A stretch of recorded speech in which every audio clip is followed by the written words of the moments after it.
Bien, la 10, 11, 12 et 13, c'est moi-même qui les rapporte.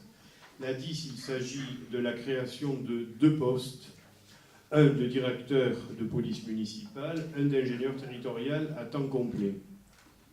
Le premier, il s'agit d'un grade où l'accès est donné par promotion interne compte tenu de nos ratios de policiers municipaux et du nombre d'habitants. Le deuxième, c'est toujours un grand bonheur pour moi de féliciter des jeunes qui travaillent sur la commune et qui ont accès par voie de concours, je dis bien par voie de concours, à des niveaux quand même assez importants. Parce que je peux vous dire que le concours d'ingénieur territorial est difficile. Y ont accès des gens qui ont une formation d'ingénieur. Et là, ça fait 2 fois que nous avons un lauréat, un garçon et une fille, et je suis très très heureux de cette politique que bien évidemment nous favorisons. Des questions? S'il n'y a pas de questions, je mets aux voix. Qui est pour? Qui est contre? Qui s'abstient? Merci.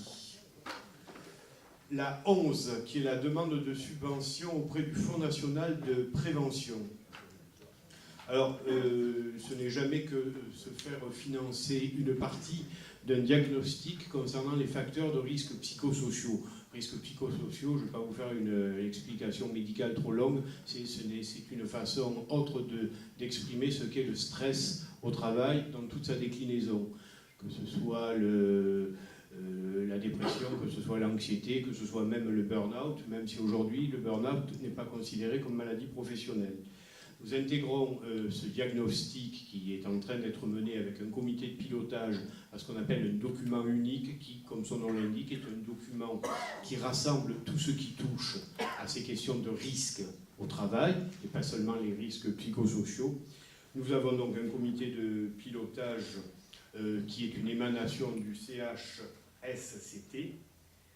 et je pense que les travaux vont avancer de façon vigoureuse. Je vous avoue que je participerai au moins à 2 réunions de ce comité de pilotage pour l'intérêt que je porte à ces pratiques. Questions, remarques? Oui, monsieur Fusion.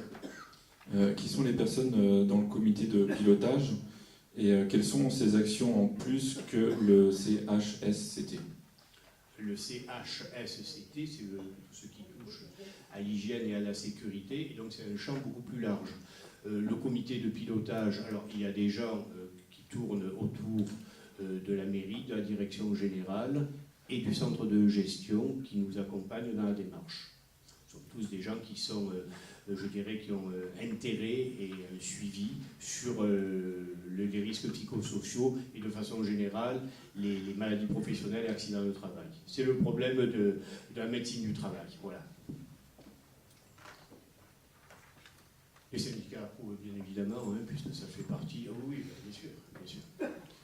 Pas d'autres remarques, pas d'autres questions. Je mets aux voix qui est pour, qui est contre, qui s'abstient, adopté. La 12, c'est une question relative à l'attribution des logements de fonction par rapport à la mise en place d'un nouveau décret modifié en juillet 2013. Vous avez vu la délibération, c'est assez technique. En gros, nous avons 2 types de logements de fonction.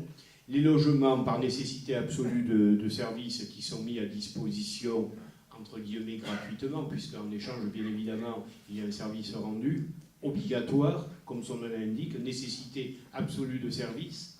Et la deuxième catégorie, qui sont les logements avec une occupation précaire avec astreinte, où là, il y a simplement un abattement de 50% sur la valeur locative.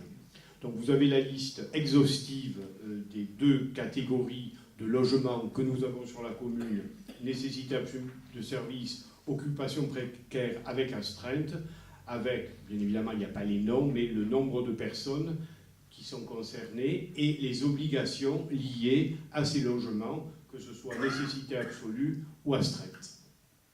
Des questions, des remarques? Oui, Madame Battini. Juste concernant le mât des Jonquets, Est-ce que, bon, aujourd'hui, on ne le voit pas trop vivre sur la commune. Est-ce que vous pouvez nous donner l'utilité de cette fonction au niveau, et ce qu'on y fait dans ce mas des Jonquiers? Dans Et surtout quand on regardait le cimetière. Dans le mas des Jonquiers, on n'y fait rien. La personne qui l'occupe, c'est un gardien de cimetière qui est assez proche qui est très proche de la retraite.